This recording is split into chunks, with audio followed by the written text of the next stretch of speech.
那么郭台铭昨天去看王金平啊，那我觉得郭台铭他们很会挑，这句话是昨天我看了不禁一笑啊，最好笑的，因为郭台铭4年以前对吧？4年前，2019嘛，哦，他那时候初选啊，然后呢，他后来把党证退回，啊，把党证退回。那现在回来，总要说明一下为什么嘛？啊，至少要有一个交代了啊。那他的讲法就是4年以前年轻气盛，啊，一时冲动啊。那大家可能年轻朋友会觉得说，那是哪年轻呢？可是真的，100岁的时候看96岁，他觉得他自己9岁还是年轻的。我讲真的，我现在有些朋友他们不想照相，跟我以前年轻比，我现在照相不好看。我说你照吧，你10年以后再回头看，你觉得当时怎么那么年轻啊？这不是当然是这样嘛？你人当然会老嘛。你看之前的当然觉得年轻嘛。所以郭台铭没错啊，他现在看4年前他年轻啊，年轻气盛啊，对不对？而且一时冲动啊。那现在呢，经过这4年比较老成持重啦，比较稳重了啊，这有可能啊。对他来讲，其实没错了哈。那实际上他当时为什么去寄回党证，就是因为他生气嘛。为什么生气呢？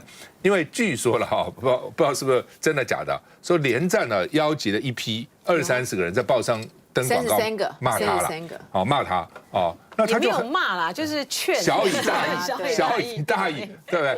但那33里面有不少是他气的是说，当时劝他出来选举的，哦，当时你们叫我选。对不对？但那些人也有道理，就是我当你选，你现在参加初选，那你现在没有胜出，你就这个愿赌服输嘛，你就支持这提名的人嘛。但他后来他也没有出来嘛，他也没有去扯后腿，其实也没有了，他就是好吧，你去选你就选了，他就不管这个事情了嘛。所以呢，他当时就的确我想是一时气愤，你们这些人当时支持我，叫我出来，现在居然还在报上登报，把党证退回了啊。所以呢，年轻气盛。一时冲动啊！但是呢，现在如果国家需要我，国民党需要我，义不容辞啊！他觉得我还可以尽力支持啊。那问题就是国民党支持满不满？国民党支持也很多了哈，有买单有不买单的了啊，因为他本来就有各种不同支持者嘛啊。那另外呢，这个有没有可能郭柯配哈？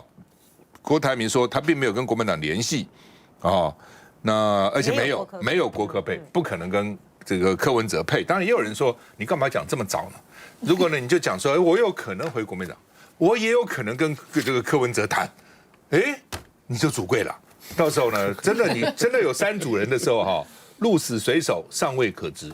真的，如果3组，你说一定就民进党就赢吗？未必。哦，将来的形势可能会有变化，所以他就应该来找你这个人生导师。显然呢，这个郭台铭还是比较，对，他就说好，我不会跟不会跟柯文哲配啊。那但是呢，也相信朱立伦会吸取4年前的教训，是什么意思？就4年前的那个初选，郭台铭其实提出很多的建议，比如应该用手机建议啦，应该办几场这个政见发表辩论，讲的国民党没有一件采纳他的。哦，所以呢，他说呢，所以才搞到后来大家都不欢而散。所以他说，相信4年前的这个初选办法应该不会像今年应该不会像过去那样的。他的意思是这样的，但是会怎么样，我们真的不知道。我们看一下，也许当时年轻气盛啊，一时的冲动，我想这个也牵涉到不到这个道不道歉的问题。我自己可能做了决定可能没有考虑到很多当时的政治情况。有别以往郭董强势风格，道歉2字虽没直接脱口，但态度明显软不少。4年前他69岁，因为总统初选之乱怒退党，连带让蓝营大选翻车。郭台铭强调，这次他不一样，时空的背景的不同这的4年来我想我也学到了不少，我也不计较任何形式，只要有需要，我义不容辞的绝对的做出我应有的贡献，我必须要尽全力。这番我准备好了宣言，郭台铭的心动明显转化为行动，约见前立法院长王金平，要在总统这仗先发制人。应该秘书长最近会去看他会跟他见面。进一步透露谈话内容，郭台铭的确想回党，但怎么回、什么情势回，还得先和党达成共识。现在的朱主席应该会吸取4年前的教训那么他因为定一个海纳百川，而话锋一转，传闻可能的郭科配郭董直接打枪，没有郭科这个议题哈，我觉得这个不晓得哪里传出来。4年前太晚宣布参选，直接和党冲撞。4年后的总统路，郭董改为急行军，但先讲能否就先赢，似乎很难说。好，我们就找到当时2019年9月12号，31个国民党的这个大佬登报哦，那标题叫做“团结奋斗救中华民国”哦，叫郭台铭要进一步，要退一步，要让一步，要快一步啊，怎么样都要这个放弃一己的这个意见啊，要支持韩国瑜啊。那另外呢，这个你看从连战第1名，就是连战现在看起来带头没错，发动的，他是第1个嘛。马英九一路下来啊，包括吴敦义啊、吴伯雄啊。一路朱立伦啊，看到没有哈？洪秀柱啊，历代主席都在这里哈。没在上面就不是个咖啊。对。所以呢，基本上他郭台铭当时为了这个你们就算了嘛，你就是我选输了就输了，我也没说要选嘛。那你们一定要登这个东西，这不等于羞辱我吗？所以火了你们这些人。这些人里面中间还不少拿过我的钱干脆把党政退给你们。当时真的是这样你真的要讲开大家讲清楚还蛮难看的，真的是这样。来，执行长。对，所以对啊，我昨天跟赵大哥一样，对他讲的说，他4年前大家都希望他能够有一个解释。他说年轻气盛就让我想到每次我们在做造型的时候，那个化妆师说我们可以做个复古，我就瞪他一眼，我已经古了，还要做什么复古？所以这个复古只有年轻人才可以。甚至在选完高雄市长的时候，我的小编就跟我说，你赶快去拍个形象照。我说还有4年，我干什么他拍？他说4年又老了4岁，所以你最好现在赶快拍。所以昨天我看到他说年轻新人，我想他只是在表达出他那时候很多时候是考虑不周，可是那时候考虑不周有2年多的时间，很多人都在问，如果郭台铭他对于这个国民党还有某种程度的向心力，然后这次也想就是用国民党的名号出来，那过去2年是否可以比现在更有缓冲的时间来展现这个诚意？所以我觉得，当然朱立伦目前他所讲出来都是说3月4号之后，然后呢希望能够联合这个非绿的联盟，只要把民进党下架是最重要的。可是大家也知道，国民党其实被大家最诟病的就是内部的团结永远都没有办法做好。所以我觉得或许郭董他会有很多知识蓝，或者大家认为说他对于能源政策、对于国际情势等等之类，可能是具有总统的高度，但是还是一句话，当初这么样的不好看的状态之下离开国民党，这时候要再这时候再用国民党的名号来参选，是否也应该给国民党这些选民一个交代？我觉得这个东西是他当务之急，否则如果没有把这个大家的情节弄好，即使大家主席的征召或等等之类，最后是由我们郭董出现。我想对于很多普遍的蓝的选民，还有对社会来说，都是一个非常大的需要的挑战。还有一个就是我们的选举的办法，总统选举的办法，在目前来说，很显然没有看到说你非国民党员或者是主席直接的征召就有办法，还没有看到这一项。那如果照这个规定过来的话，除非我们又开了一个不同的部分，比如说同舟2.0或等等其他的部分，否则它这个合法度又如何在这个制度上面来说服大家？我觉得这有太多的挑战，大家需要去面对了。来，世刚，这2天大家都讨论这个事情，讨论很多但是普遍有个感觉第一个郭董的身段恐怕腰还再软一点再软一点。他虽然觉得说，昨天说什么一时年轻气盛情绪来了，但是这个没办法说服大家。如果说他没有，他特别是昨天说没有所谓道歉不道歉的问题，我觉得这句话也讲得太直白了，太硬了啦。当然，虽然知道说你现在在民间声望很够，但是你毕竟还需要跟国民党如果进行合作，如果你要去跟其他党合作，或者不用国民党，那都另当别论了。如果说你今天已经走了王金平这一招，显然你认为国民党是加入国民党是你胜选的一个必要的方程式的话，我觉得腰杆再软一点。如果你这个道歉2个字说不出来，你也可以说，就过去4年前的事情让大家造成困扰，我觉得很不好意思。其实也有换一句话讲了。就是换一句话讲，而且你除了去看这些王金平之外，你包括像一些在市议会的市长的这部分、县市长的部分、党籍县市长是未来选举里面很重要的主力。我觉得这个部分你也要去主动去示好主动去示好，让大家觉得说你回来是要真的是帮国家做点事当然是要这个国民党，我还觉得它其次啦。如果这个国民党这平台可以让帮国家做点事的话，国民党当然是乐于用这种方式来相互的合作嘛。所以我就觉得要选举的人，像我们现在选举的人，不管看到谁都是低头低低的，拜托大家啊，就是拜托这个给我们一个机会，然后支持我们一下。我觉得郭台铭，我觉得也是如此啦，因为党内对他的意见还很多，特别是很多的韩国瑜的支持者，到现在讲起郭台铭，心里面还是很不痛快，很不舒服。你不要看这一块还是很坚持的，还是很坚定的国民党支持者，所以觉得很多事情，我觉得郭董自己要化解。自己要化解，那也不能说哦，那个朱立伦汲取4年前教训。那4年教训是哪一个教训呢？是这个中间市长去选市长，市长选总统的教训，还是党内初选的教训，还是不团结的教训？教训太多啦。所以到底是哪一个教训呢？所以我觉得这个部分，郭台铭真的要自己去化解，因为最后是你是当主力，必须所有的人一起在团结，一起帮助你。所以你的这个想法，你的动作非常关键。来嘉宇。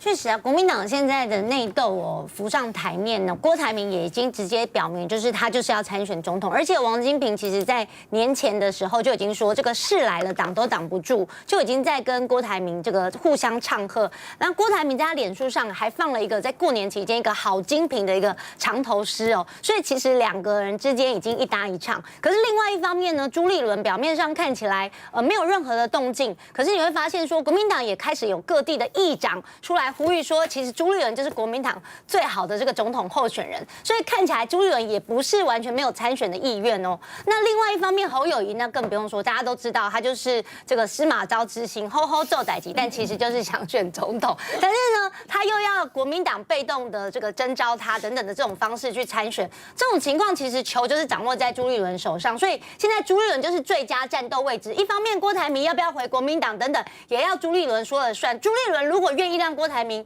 回国民党参选等等，有1000种办法。可是如果他不让郭台铭回来，也有10000种办法。所以呢，朱立伦他是这个最好的这个他要让郭台铭回来，或者是要让侯友宜参选与否，都掌握在朱立伦手上。可是，一切还是在于说朱立伦自己的野心到底有多大？所谓的无私无我，到底这句是说真的说假的？如果大家都各怀鬼胎，互不信任的话，现在的国民党所最后推出来的候选人还是会导致分裂。所以我觉得，如果朱立伦自己要参选的话，这件事情很难摆平，除非朱立伦现在就说我绝对不参选总统，他到现在没有松口哦。在这种情况之下，大家还是会认为说朱立伦是不是在为自己在铺路？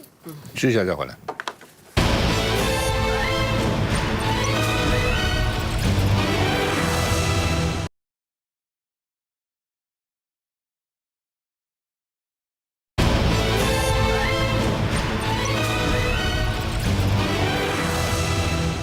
好，那么郭台铭跟王金平啊，这个说他要争取国民党提名啊。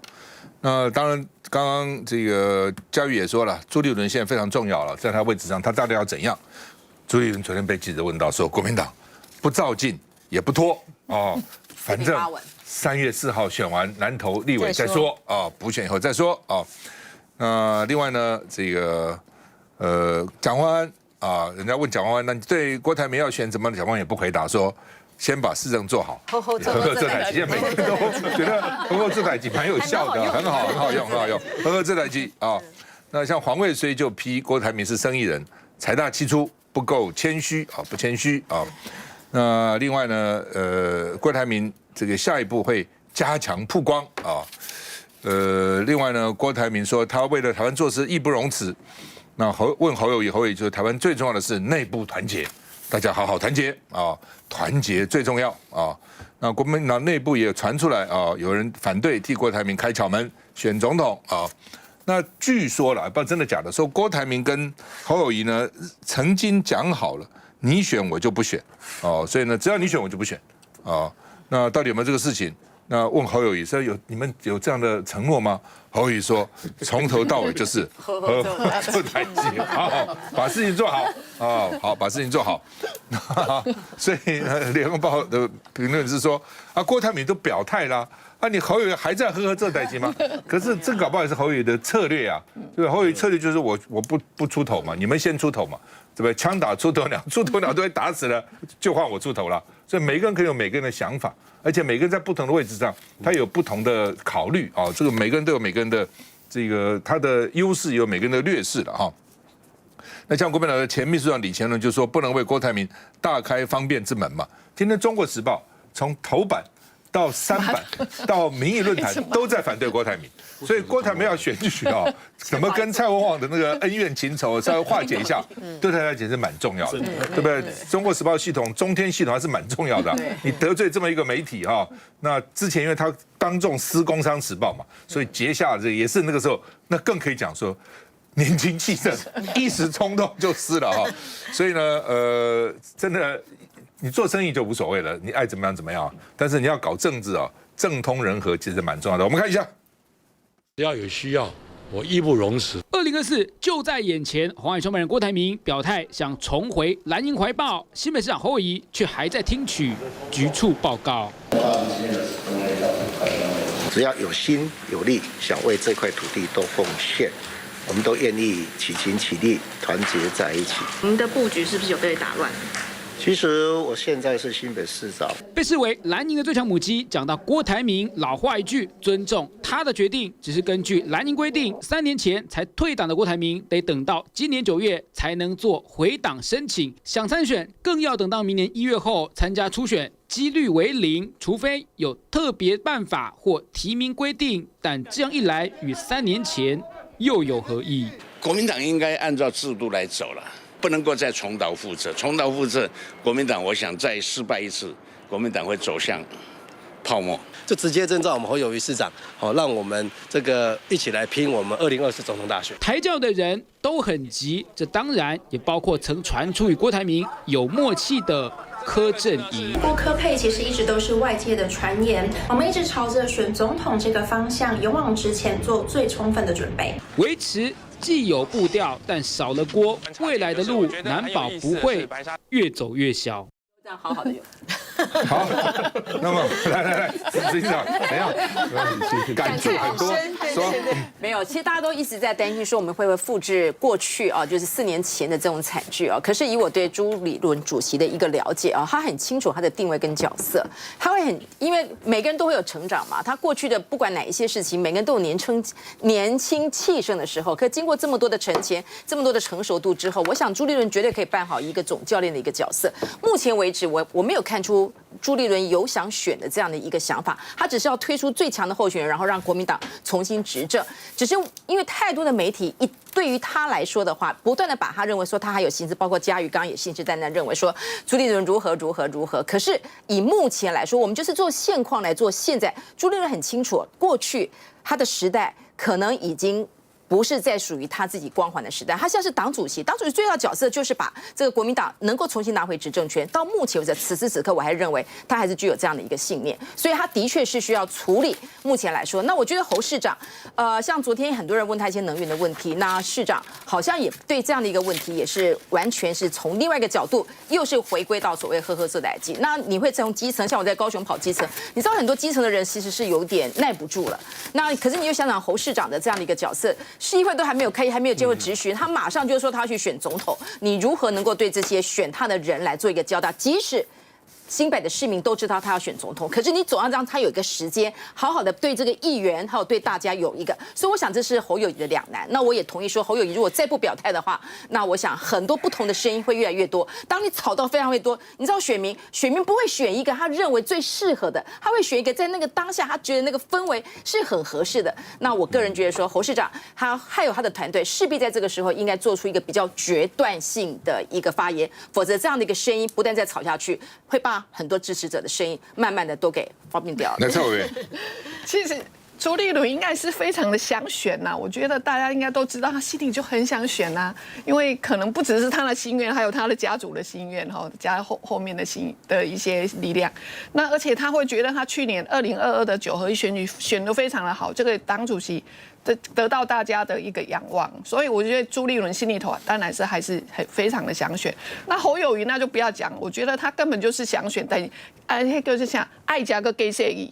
他希望人家拱他，而且他刚那个执行长有讲的，就是说现在可能他要面对议会，而且他开始去思考说，4年前韩国瑜出来的时候，刚选上市长，然后就宣布要选总统这件事情，然后让大家觉得你是一个绕跑市长，可能他还在思考这件，因为以侯友宜的这种很谨慎的这种谨小慎微的个性，我觉得他的幕僚应该也很辛苦，整天都在很缜密的要如何帮他想一个说法啦，所以执行长也许你们应该智库也帮他想一个说法。怎么在议会里头，或者应该要出来表态？因为及早表态，其实就没有后面的声音。我觉得现在国民党真的，刚刚那个思刚有讲到说，是不是不要汲取历史的教训？其实你想想看，国民党4年前也是这么的乱，当时就是因为2018年选更乱。